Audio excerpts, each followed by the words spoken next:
আসসালামু আলাইকুম, কি অবস্থা সবার? আমরা তো সাধারণত বিভিন্ন ধরনের ফোন রিভিউ করি, কিন্তু আজকে আপনাদের সামনে একটা ভিন্ন রকম ফোন নিয়ে এসেছি, যেটা কিনা আমাদের দেশি ব্র্যান্ড RFL এর Proton X20 Pro স্মার্টফোন। বাংলাদেশে এই ফোনটা আপনারা 11,500 টাকায় পাবেন, 4/128GB ভেরিয়েন্ট এবং সাথে 1 বছরের ওয়ারেন্টিও রয়েছে। তবে অফিসিয়াল মার্কেটে 11-12 হাজার টাকা প্রাইস রেঞ্জে অনেক ফোন আপনি সিলেকশনে রাখতে পারবেন, মানে ফোনের অভাব নাই। সেই তালিকায় Proton X20 Pro ফোনটা আসলে কেমন হচ্ছে, ভিন্ন কিছু করতে পারলো কিনা, সব মিলিয়ে এই বাজেটে ফোনটা আসলে কেমন, সেই বিষয়গুলি জানার চেষ্টা করব এই ভিডিওতে।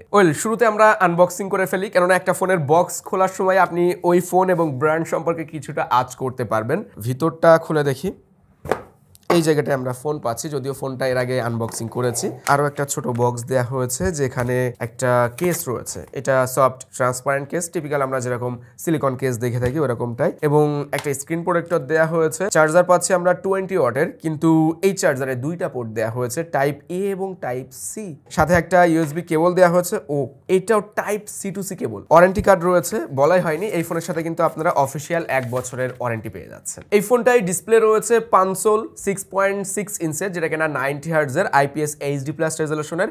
পিছন ক্যামেরা 52 মেগাপিক্সেল, একটা মাত্রই ক্যামেরা দেওয়া হয়েছে, আর সামনে সেলফি ক্যামেরা থাকছে 50 মেগাপিক্সেল। আমি কিছুটা অবাক হয়েছি। যাই হোক, এসওসি রয়েছে ইউনি এসওসি T615, আর ব্যাটারি রয়েছে 5000 mAh। ওকে, ডিজাইন পার্টে আসলে এই ফোনটা কারো কারো কাছে পরিচিত মনে হতে পারে, কেননা এর আগে এরকম ডিজাইনের ফোন আমরা অনেকেই দেখেছি হয়তোবা। এমনিতেই হাতে নিতে ফোনটা বেশ সলিড মনে হচ্ছে। আমরা একটু ড্রপ টেস্ট করে দেখতে চাই যে আসলে কতটুকু মজবুত ফোন। হালকা পাতলা ড্রপ টেস্ট করলেই বোঝা যায় আর কি। না, এরকম ড্রপে আসলে এই ফোনে তেমন কোনো সমস্যা হবে বলে মনে হচ্ছে না, কেননা বেশ সলিড অ্যান্ড শক্তপোক্ত ডিভাইসই মনে হচ্ছে আমার কাছে। রাইটে আমরা ভলিউম আপ ডাউন বাটনটা পাচ্ছি, তার নিচে সাইড মাউন্টেড ফিঙ্গারপ্রিন্ট। বটম প্যানেলে 3.5mm অডিও পোর্ট রয়েছে, আর এটা সিঙ্গেল স্পিকারের ফোন, যেখানে আমরা নিচের দিকে single speaker type C port পাচ্ছি। লেফট সাইডে সিম কার্ড স্লট রয়েছে, দুইটা ন্যানো সিম কার্ডের সাথে একটা SD কার্ডও ব্যবহার করা যাবে। আচ্ছা, বডিতে কিন্তু আমরা বেশ কিছু জিনিস মিসিং পেয়েছি, যেমন আয়ার সেন্সরটা নাই, অ্যান্ড নয়েজ ক্যান্সেলিং মাইকটাও নাই এখানে, সেই সাথে ডুয়েল স্পিকারও নাই, যেটা কিন্তু অনেক বাজেট ফোনে এখন আমরা আসতে দেখছি। ডিসপ্লে পার্টে এই ফোনটায় যেহেতু 720p রেজলিউশনের প্যানেল দেওয়া হয়েছে, তো এখানে আপনি ইউটিউবে 1080p 60fps এর ভিডিও দেখতে পারবেন। হ্যাঁ, 60fps এর ভিডিও 1080p রেজলিউশনে স্মুথলি চলছিল, বেড়ে যাচ্ছিল না। তবে যেহেতু 720p রেজলিউশনের ডিসপ্লে, তো এই জায়গাটায় আপনি ক্লোজ থেকে ভিডিও দেখতে কিন্তু কিছুটা শার্পনেস অ্যান্ড ডিটেলস এর ঘাটতি খেয়াল করবেন, যদিও যথেষ্ট কালারফুল অ্যান্ড ভালো কোয়ালিটির প্যানেল দেওয়া হয়েছে। তবে ভাই, 720p রেজলিউশন তো 720p, আমি যতই ভালো বলি, এখানে আপনি 720p রেজলিউশনের মতোই কোয়ালিটি পাবেন, এটা হলো বাস্তব সত্য। তারপরও যারা হয়তো এই বাজেটে এরকম ফোনগুলো সিলেক্ট করবেন, তাদের অতটাও 720p রেজলিউশন নিয়ে সমস্যা হওয়ার কথাও না। 90 হার্টজের প্যানেল, স্মুথ লেগেছে, টাচ রেসপন্স ভালো পেয়েছি। নর্মালি বাজেট ফোনে একটু ডিলে হতে দেখা যায়, দ্রুত কাজ করে না, ওই সমস্যাটা এই ফোনে অত বেশি লক্ষণীয় মাত্রায় ছিল না। এবং এটার আরেকটা রিজন রয়েছে আমার কাছে মনে হয়েছে এর ইউআইটার জন্য, কেননা অনেকটা স্টক অ্যান্ড্রয়েডের মতো ফিল পাচ্ছি। এখানে কিন্তু অ্যান্ড্রয়েড 15 দেওয়া হয়েছে আউট অফ দ্য বক্স। আপডেটের ব্যাপারে ভাই এরকম ফোনে ক্লিয়ার ইনফরমেশন থাকে না।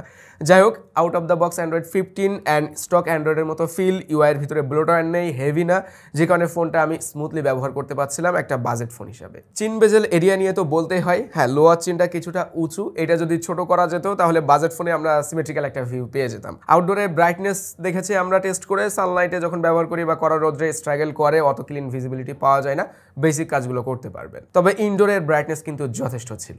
আমাদের টিম মেম্বারদের ভিতরে আমরা যখন এই ফোনটা দিয়ে বলছিলাম যে 11,500 টাকার ফোন ভাই, সামনের ক্যামেরা কত ধারণা কর, সবাই বলছে 5, কেউ বলছে 8, বাট এই ফোনে যখন বলা হয়েছে 50 মেগাপিক্সেল ফ্রন্ট ক্যামেরা, তখন সবাই রীতিমতো মানে অবাক হয়ে গেছে।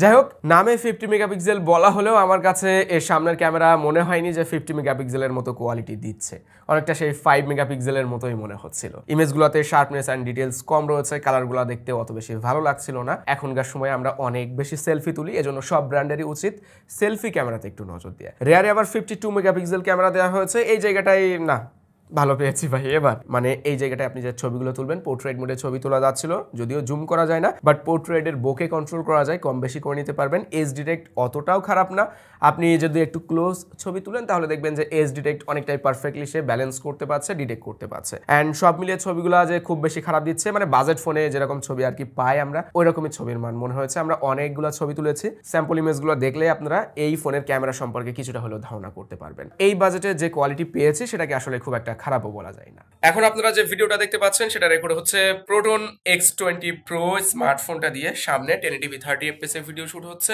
1080p রেজোলিউশন থাকাতে যারা ভিডিও কলে কথা বলবেন তারা একটু বেটার কোয়ালিটি পাবেন আর কি। ইউনিএসওসি T615 যেটা কিনা 12 ন্যানোমিটারের এসওসি, এখানে 4GB র্যাম রয়েছে, 128GB স্টোরেজ। ভালো ব্যাপার হলো UFS 2.2 স্টোরেজ টাইপ, এখানে eMMC নাই, অ্যান্ড অ্যান্ড্রয়েড 15। এই ফোনটার পারফরমেন্স এরকম যারা 3-4টা অ্যাপ দিয়ে মাল্টিটাস্কিং করে থাকেন বা ফোনের উপরে খুব বেশি প্রেশার দেন না, অনেকেই সেকেন্ডারি ডিভাইস হিসাবে এরকম ফোনগুলো নিয়ে থাকেন। দেখেন লাইট অ্যাপ্লিকেশনগুলো ব্যবহার করার জন্য ঠিক আছে, সোশ্যাল মিডিয়া অ্যাপ্লিকেশন বা ফেসবুক, ইউটিউব, টিকটক এরকম অ্যাপ্লিকেশনগুলো আপনি লং টাইম ইউজেজে বাগ ল্যাগ বা বেঁধে যাচ্ছে, আটকে যাচ্ছে, এরকম সমস্যাগুলো ফেস করবেন না। আমরা ব্যবহার করে দেখেছি বেশি অংশ সময় স্মুথভাবে ফোনটা রান করতে পারছিল। লাইট অ্যাপ্লিকেশনগুলো চলার জন্য এই ফোনটা একেবারেই ঠিক আছে। তবে স্টোরেজ যেহেতু বেশি আছে, আপনারা অনেক বেশি ফাইলস এখানে রাখতে পারবেন, নাটক, মুভিজ এইগুলো রাখার জন্য আবার স্টোরেজটা আপনাকে অনেক বেশি হেল্প করবে। ফোনটাতে ওভারহিটের সমস্যাও ছিল না, টেম্পারেচার টেস্ট করেছি আমরা, রেগুলার টেম্পারেচারের ভিতরেই থাকছিল। অ্যান্ড এখানে 5000 mAh এর ব্যাটারি রয়েছে, 20 ওয়াটের চার্জার দিয়ে দ্রুত চার্জ হয়। চার্জ হওয়ার সময় ফোনটা গরম হচ্ছিল না খুব একটা। আমরা এখানে গেমিং টেস্টও করেছি, ব্যাটারি ড্রেন টেস্ট করেছিলাম। তো গেমিংয়ের কথায় আসি, যেহেতু বাজেট ফোন, আমরা ফ্রি ফায়ার গেমটা কোনো রকম খেলতে পারবো, পাবজি গেম 30fps চলে, বাট ওইটা খেলার মতো মানে পরিবেশ থাকে না আর কি গেমের ভিতরে। আপনারা 2D টাইপের গেমগুলো এখানে ট্রাই করতে পারেন। তবে পাবজি গেম দিয়েই আমরা ব্যাটারি ড্রেনটা টেস্ট করেছিলাম, যেখানে 30 মিনিটস গেমিং টেস্টে আমরা দেখেছি 9% মতো চার্জ ড্রপ হচ্ছিল। রেগুলার ইউজেজে 5000 mAh ব্যাটারি থেকে আপনি on day plus battery backup পাবেন। যারা স্ক্রিন অন টাইম বেশি যাচ্ছেন তারা on day easily backup time পেয়ে যাবেন। তবে বাজেট ফোনগুলোতে ব্যাকআপ টাইমের উপরেই আমাদের ফোকাসটা বেশি থাকে, যেহেতু আমরা সিনিয়র পার্সনদের ফোনগুলো গিফট করে থাকি, সিনিয়র সিটিজেনদের। তো সেই ক্ষেত্রে আমার কাছে মনে হয়েছে ব্যাটারিটা আরেকটু বড় হওয়া উচিত ছিল, বাট যেটা দেয়া আছে ওটা থেকে সন্তোষজনক ব্যাটারি ব্যাকআপ পাওয়া যাচ্ছিল। সব মিলিয়ে প্রোটন X20 Pro ফোনটা আপনার কাছে কেমন মনে হয়েছে কমেন্ট করে জানাতে পারেন। তবে আমি বলবো যে প্রাইস রেঞ্জটা রাখা হয়েছে এখানে আরও বেশ কিছু দিকে ইমপ্রুভমেন্টের সুযোগ ছিল। প্রথম, সেলফি ক্যামেরাটা আমি আরেকটু বেটার আশা করেছিলাম, অ্যান্ড দ্বিতীয়ত 4GB র্যাম। যে সময় আমরা চলে এসেছি এখানে 4GB র্যামটা কমই মনে হয়, মিনিমাম 6GB র্যাম থাকলে ভালো হতো। লাস্ট পয়েন্ট হলো কালার ভেরিয়েন্ট। দেখেন এই ফোনটা সিঙ্গেল ভেরিয়েন্টে লঞ্চ হয়েছে, স্টোরেজ টাইপ, অ্যান্ড কালার ভেরিয়েন্টও একটা মাত্র। এখানে আরও বেশ কিছু কালার ভেরিয়েন্ট থাকলে কেউ দেখাচ্ছে এই ডিজাইন পছন্দ করছে না, অন্য একটা ডিজাইনে নিতে পারতো। এখন আমার ছিল ব্যক্তিগত মতামত, আপনার কাছে কেমন মনে হয়েছে কমেন্ট করে জানাতে পারেন।